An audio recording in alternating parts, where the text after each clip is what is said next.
Benedict Society and the Riddles of the Ages by Trenton Lee. Curious Benedict Society and the Riddles of the Ages by Trenton Lee Stewart. Chapter 2. A Kind of History or the Nature of the Mess. As many things seem to do, the appearance of Constance Contraire, a prodigious telepath, reluctant genius, accomplished composer of rude poetry, drew a gasp from Tai Wee. In this case, the little boy was surprised by the way she looked. Over the last 2 days, she had mentally guided him on his journey to Stonetown. Constance had kept him entertained by recounting the adventures of the society. But in those tales, she had been very young, even younger than he was himself. And although he knew that years had passed since the dark days of the society's first mission, Ty's only mental image of Constance was of the girl she had portrayed herself to be back then. Small, blonde-haired, blue-eyed, and rather on the round side. Thus, the girl who appeared in the stairwell doorway looked nothing like the girl he'd been imagining. Ty had no doubt it was Constance, however. Her crankiness was unmistakable, and he flew to her with an excited squeak. "Good grief, you're filthy," Constance muttered as he flung his arms around her, but nonetheless he gave him a good long squeeze. The current version of Constance was, to Ty, a fascinating hodgepodge of features. The bright blue eyes of her earlier years had changed, as young children's blue eyes often do, and were now an intermediate mixture of blue, green, and gray. Likewise, her wispy blonde hair darkened into a light shade of brown, another common change. But in Constance's case, she had promptly begun to dye extremely uncommon colors. It was currently a shoulder-length mop of scarlet. She was much taller than Ty, though much shorter than her friends, and much to his delight she was wearing a very baggy green plaid suit, which was quite familiar to him from her stories. "You're wearing one of Mr. Benedict's old suits," he exclaimed, running around her to admire the outfit from all sides. "The kind you said he used to wear to keep him calm." "Yes, well," Constance said, holding out her hand to stop his circling, which was making her dizzy. "I've been in serious need for some calming lately. Number 2 altered the size for me, as much as possible, anyway." Ty could picture Number 2, that brusque young woman with her yellowish complexion, her affinity for yellow clothing, and her eraser red hair. And he knew that, like Constance, Number 2 was one of Mr. Benedict's adopted daughters, and that, like everyone else who'd been drawn into Mr. Benedict's circle, she was uniquely talented. But he hadn't realized that she knew how to use a sewing machine, and upon discovering this now, he gasped. Constance rolled her eyes. "Really? Is it working?" asked Ty, evidently immune to sarcasm. "Is the suit keeping you calm?" "Don't I seem calm to you?" Ty frowned. "Maybe you should get a hat, too." "Maybe I should." During this exchange, the 3 older members of the society were trading glances and shaking their heads. It seemed as though everything in the world were happening at once. "I don't see how we're ever going to get caught up," Kate said. Sorry, George, do we need to take care of this mess right now? Will the chemicals eat through the roof or anything?" "It can wait," Sticky said. "Rainy and I should just secure the dangerous ones. The rest—" "Okay, why are you looking at me like that, Kate?" Kate put on an innocent expression. "Like what? Oh, sorry. It's just that I know I haven't been away long, but I'd already forgotten about your new spectacles. You look so stylish. To be honest, it's kind of distraction." "Oh, please," Sticky said, grimacing. "Can we please not do this again?" He gave Rainy a warning look, but it did no good. "She is right," Rainy said with a serious air. He tilted his head to one side, then to the other. "They're so perfect on you. Something about the symmetry. I think it's like you're a magazine advertisement." "I can't help it," Sticky said, feeling, as usual, a flustering combination of embarrassment and pleasure. Ever since he'd reverted to his bald, bespectacled look, abandoning the contact lenses and varying hairstyles of recent years, his friend had unable to resist teasing him for being suddenly noticeably handsome. Even now, they were sneaking amused glances at each other, or pretending to sneak glances, at any rate, for Sticky's benefit, and after a moment he said, "You know I can see you doing that." In the next moment, the three of them were laughing. Even before the crisis of the last couple of days, there had been significant tension and no small degree of sadness among the three friends, the result of developing plans. Rainy's, Sticky's, and Kate's alike, that had put a strain on their long-established easy way with one another. This shared laughter came as a great relief to all of them. For the moment, it almost felt as if nothing had changed. "Is this not an emergency?" Constance snapped from the stairwell, and all their laughter fell away. "Do we even have a plan?" "Of course we do," Kate replied cheerfully. "We're going to find a way to stop the baker's dozen from breaking out Mr. Curtin. Without, getting hurt by them in the process," Sticky put in. "Definitely," said Rainy. "That's definitely an important part of the plan." Constance stared. "And that's it?" "Well, we need to sort out the details," Kate admitted, "which we can do over lunch." It was decided that Kate would hustle down to the kitchen while Sticky and Rainy carried the chemicals to the basement lab, or the blab, as Kate insisted on calling it, though the term had yet to catch on. Constance grudgingly accepted a forehead kiss from Kate, also grudgingly agreed to help Ty wash his hands. "After we eat," Kate informed Ty, "you'll be taking a bath. Maybe 2 baths." "Okay," Ty cried, as if nothing sounded more wonderful than 2 baths. He pointed at Kate's parachute, snagged on the broken railing and fluttering in the breeze. "But don't you need to put your thing away?" "I'll do that after lunch, too," Kate said with a wink. "Maybe we'll all clean up while you're cleaning up." Ty giggled, then grew serious again. "But what if someone sees it?" With a raised eyebrow, Kate looked at Constance. "He knows we're keeping a low profile," Constance said. "It's supposed to just look like Captain Plug is staying here," Ty said. "That's what Constance told me." Kate plucked at his chin. "That's right, you're very smart to be so careful. Don't worry, nobody can see us up here to this patio. We made sure of that long ago." "Great," said Ty, beaming from the compliment. "Can we go down the same way I came up? That was fun." "For you," Constance grumbled. "You two go ahead," said Kate, gesturing at the platform where Sticky and Rainy were now waiting with their beakers. "I'll take the stairs." Approximately 2 seconds later, already on the 3rd floor, Kate could hear the rattling of the platform machinery kicking into gear. With a quick window peek to verify that her falcon, Madge, had settled onto a favorite branch in the elm tree, Kate slid down the stairway banister, polished smooth from countless previous slides, and landed at a run. Above her, the platform was just settling into place, and as she disappeared down the long hallway, Kate heard Ty ask if they could do it again.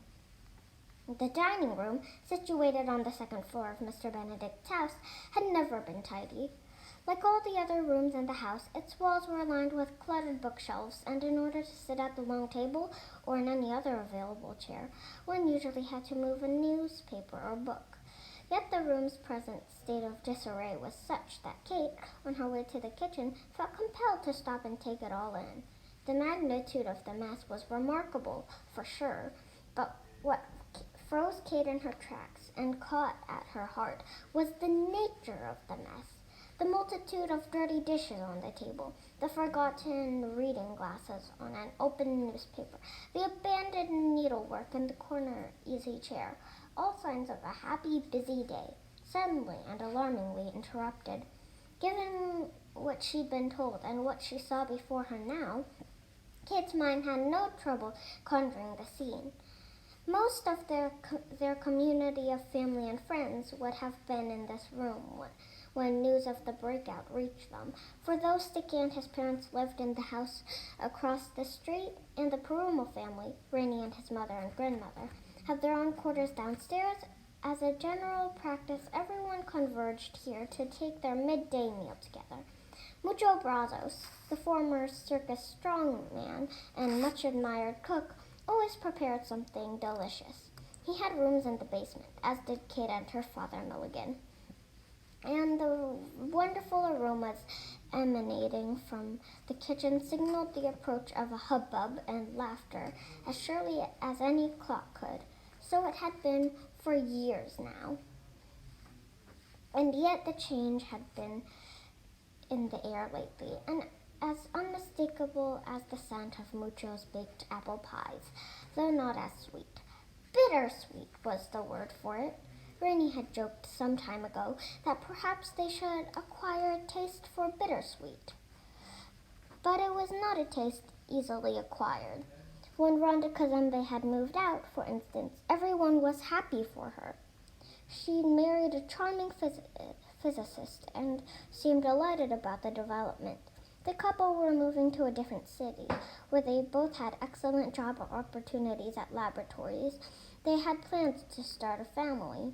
It was all good news, and Rhonda remained in close touch. Nonetheless, her departure had prompted many a tear, and her absence was still felt. And that had just been the beginning. There was much more in the works. It wasn't long after Rhonda's departure that Rainey had begun to receive those extraordinary university invitations. And then, even as they were all trying to make sense of this new development, Sticky had been offered something even more remarkable, a chance to direct, not just work at, but run the most important chemistry lab in the country.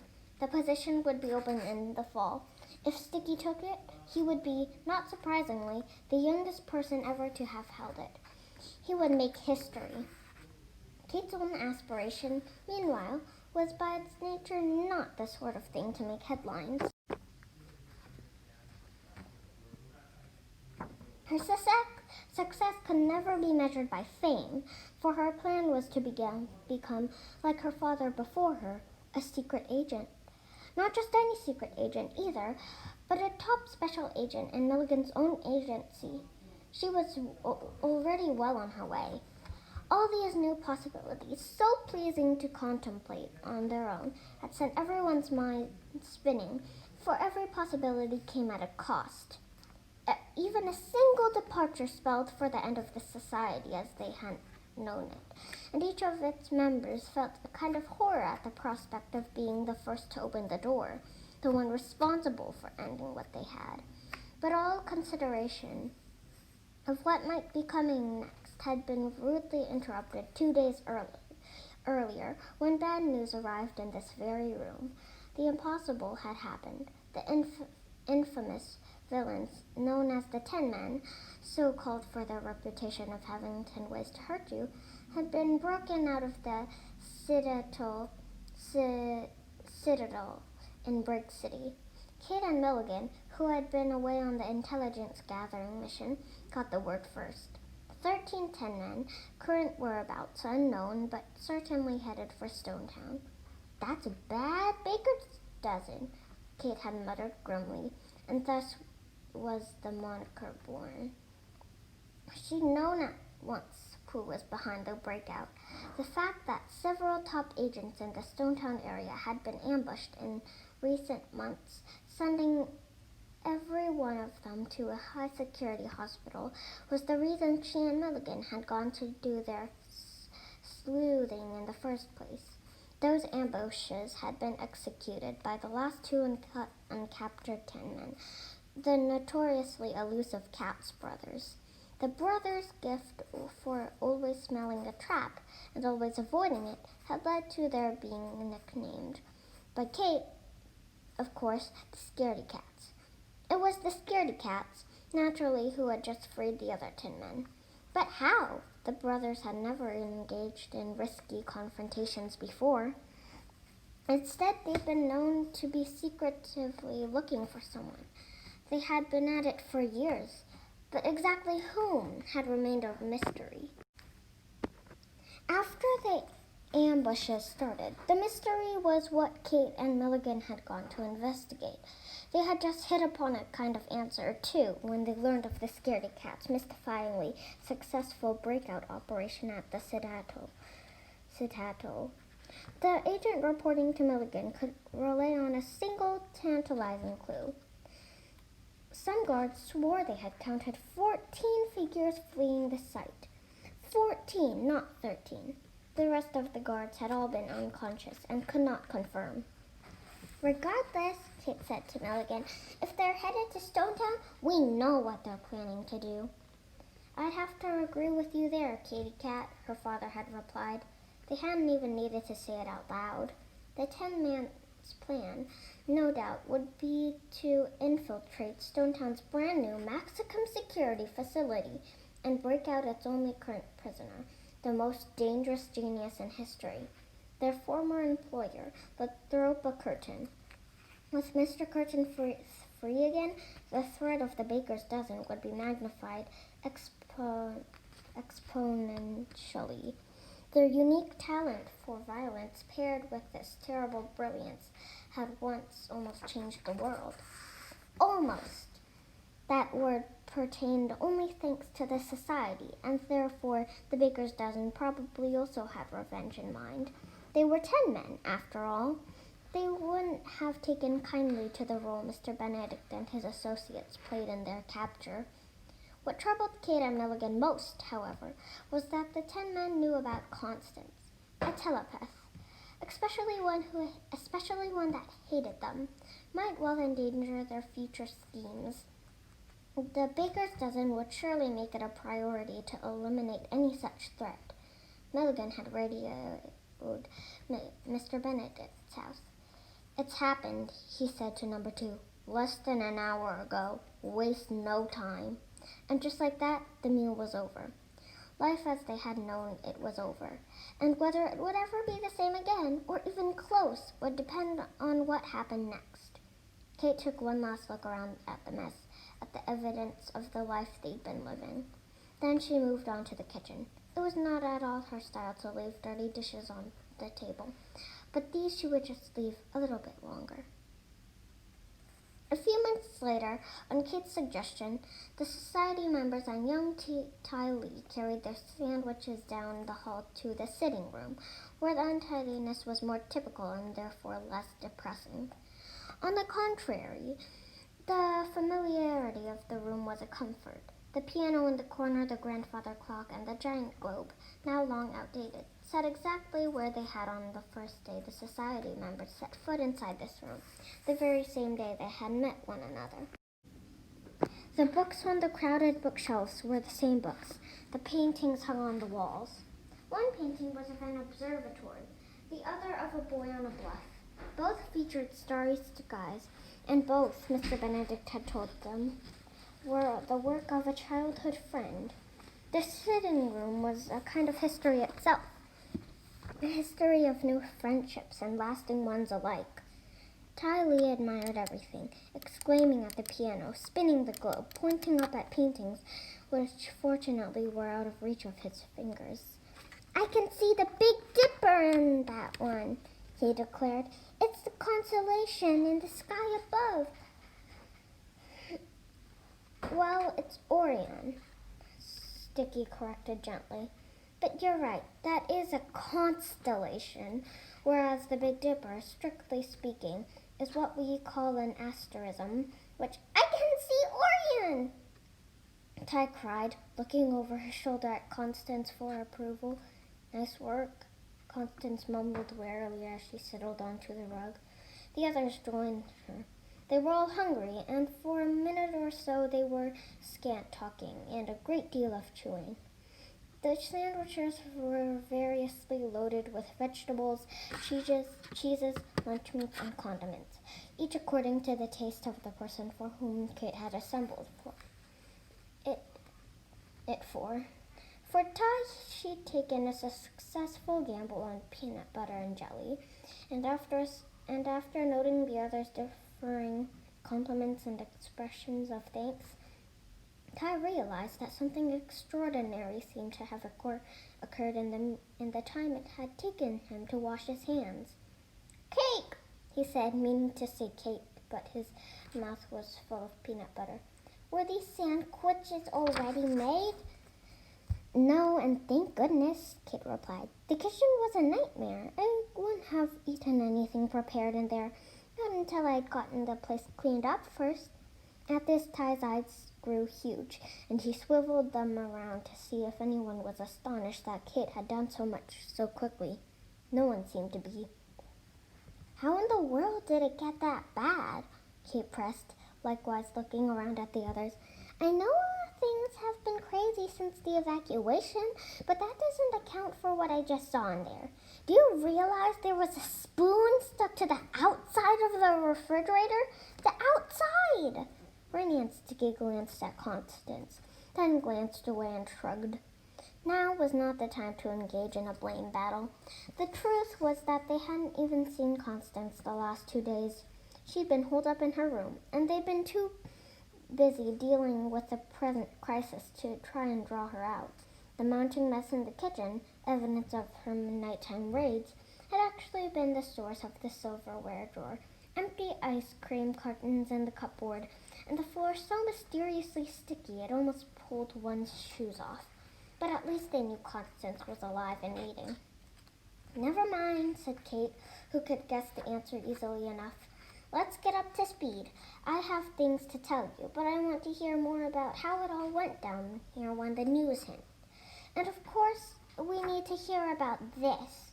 Kate waved her sandwich in the direction of Constance and Ty, who were sitting next to each other on the floor. They were all on the floor, in fact, for it was the society's long-established custom to begin serious discussions at ground level and seated in a circle. "Let the boys go first," Constance said. "I want to finish eating." She seemed to be about to say something else, then checked herself and shot a warning look at Ty, who nonetheless burst into a grin. "You were going to say a rhyme!" he exclaimed. "Something to do with a liverwurst. Is that what's on your sandwich?" And oh! Ty looked at Sticky and Rainey and clapped a hand over his mouth. "I'd better not say the last part." "Oh no," Sticky said. "The insulting poems are back?" Constance shrugged. "He thinks they're funny." The apparent return of Constance's rude versifying, a habit she seemed to have broken long ago, was dispiriting to the others. But in silent accord they let the matter drop, for Constance too often took protests as encouragement. "I knew you were in the middle of lunch when Milligan radioed," said Kate, getting the conversation back on track. "Tell me what happened." "It was such an odd moment," said Sticky. "There were 3 different conversations going on, as usual. Then number 2 charged in with the news. She said it's Evacuation A, and every single person in the room looked at the clock. Mr. Benedict had different emergency plans for packing up and leaving," Rainey explained to Ty, "depending on how much time we had." "Oh," Ty said, nodding. He took a bite of his sandwich. Number 2 saved most of the details about the breakout room until we were all ready to go. Sticky went on. "And honestly, I never would have guessed that could happen so quickly and so calmly. My parents, the Perumos and Mucho, no one hesitated. Everyone put down what was in their hands. Then for about 20 seconds, everyone went around the room hugging everybody else. And then we were all hurried to our rooms to pack." Kate was shaking her head. "I wish I could have seen it. So strange. After all these peaceful years." And then she snapped her fingers. "Everybody out. Actually, I guess I'm glad I wasn't there. I suppose there was a fair amount of crying." "There were a few tears," Rainey said. "Quiet tears, though. Nobody broke down." Sticky opened his mouth to interject something, thought better of it, and disguised his original intention by cramming the last of his sandwich into his mouth. He chewed with impressive focus, resisting the urge to glance at Constance, who technically perhaps had not broken down, but who had certainly broken things. Rainey, too, avoided mention of Constance's tantrums. Discussing the evacuation without Constance all over again was going to be tricky enough, for she had grown quite furious with Rainy and Sticky that day, and was very likely furious with them still. It seemed only wise to proceed with special caution as they continued their account. Trunks and suitcases had been packed and loaded into taxicabs. A stream of farewells were made to Captain Plug, who promised to do her utmost to safeguard their homes.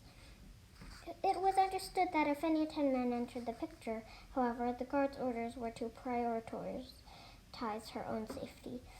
Curious neighbors waved as the caravan of taxicabs drove away down the street. Mr. Benedict's strange little community was well liked throughout the neighborhood, but not at all understood. It was widely assumed that this mass departure by taxicab simply signaled the beginning of some kind of weird vacation. The taxis, driven by Milligan's most trusted sentries, had proceeded directly to Stonetown Harbor, where the evacuees expected to wait for the arrival of the MV Shortcut 2, the world's fastest cargo ship, piloted by old friends Captain Nolan and his energetic first mate, Joe Cannonball Shooter. As it happened, though, there was no waiting to be done. Against all probability, the ship had already arrived, and in a great whirl of activity, crew members were dispatched. Dockwards workers were employed, and the families and all their luggage were set aboard in a matter of minutes. Everyone, that is, except Mr. Benedict, who instead of joining the others was heading straight to the high-security facility where Mr. Curtin was imprisoned. It was this fact, announced before the caravan's departure, that had been the reason for Constance's tantrums. "You sure it's the best thing, Nicholas?" Captain Nolan had asked as the two lifelong friends, the brisk, trim, gray-haired Jean, ship captain, and the disheveled, gentle, white-haired genius, shook hands on the dock. "There's no one else who can implement these emergency security measures?" "I'm afraid not, Phil," Mr. Benedict had replied. "Don't worry, though. I'll be safe in that facility as anywhere in the world. Until this unfortunate situation is resolved, I'll remain there and keep my brother company." "I sometimes forget Mr. Curtin is your twin," said Captain Nolan, shaking his head. "It's hard to imagine any more different from you. I do earnestly hope you succeed in keeping him locked up. In the meantime, I promise to keep your people safe and comfortable." "You have my word too, Mr. Benedict," cried Cannonball Shooter, striding up to join them. "I've laid in the best possible provisions, and plenty of them. We're all completely up to speed on communication protocol. There's not a 10-man alive who could find us in the middle of the big, beautiful ocean. And even if they did, they couldn't catch us. Ha-ha!" "I have no doubt, Joe," said Mr. Benedict, warmly shaking his hand. "I'm indebted to you both." "Oh, Nicholas, as for that," said Captain Nolan, "you know very well that the debt runs in the opposite direction." It was at this point, as Mr. Benedict took his leave, and Constance, Rainy, and Sticky looked down from the ship's deck, that Constance had said in a tight, desperate voice, "Captain Nolan is afraid he'll never see Nicholas again." The young men understood at once that Constance, intentionally or not, had read Captain Nolan's thoughts. This would have been clear enough even if she hadn't referred to Mr. Benedict as Nicholas instead of Dad, which was what she'd called him since the day of her adoption. After years of training to avoid accidentally reading others' minds, Constance still couldn't help it sometimes. Her friends and family members had likewise learned how to keep their most private thoughts better guarded when Constance was in the room, but at times like this, an untrained mind in high emotion would always pull at Constance's mental attention like a powerful magnet. "He may be afraid of that," Sticky said quickly, putting a hand on Constance's shoulder, "but that doesn't make it true, right? You know that it's going to be okay." Rennie, for his part, had felt his own mental gears suddenly cranking at high velocity. Because of those years of training, it had been quite a while since he'd witnessed Constance reading another person's mind. Now that he had, he felt some kind of answer emerging. But what was the question? As Mr. Benedict waved goodbye to them, and Sticky did his best to comfort Constance, Rennie concentrated. He needed to figure something out, and he needed to do it right away, he could tell. Yet there was so much commotion as Cannonball whisked Mr. Benedict away on a motorized cart, and the dock workers and crew members swarmed the gangway, and Captain Knowledge shouted his announcement that they would be launching as soon as the ship had finished refueling, that Rennie had felt the need to steal away by himself. He had gone below, letting himself into the captain's quarters, which they had been urged to treat like their own home, and was sitting at the captain's desk when suddenly it all came to him. The truth behind the 10 men's breakout, the explanation for the mysterious success of the scaredy cat's ambushes, the importance of the 14th figure, everything fit together at once. Leaping from his chair, Rennie started for the door, then checked himself. There was no way he could catch up with Mr. Benedict now, even if he were allowed off the ship, which he would not be. Yet Mr. Benedict would need his help. He felt sure of it. And here, in this moment when everything mattered the most, Rennie couldn't just sit by and hope for the best. And so he formed his plan. End of Chapter 2 of the Mysterious Benedict Society and the Real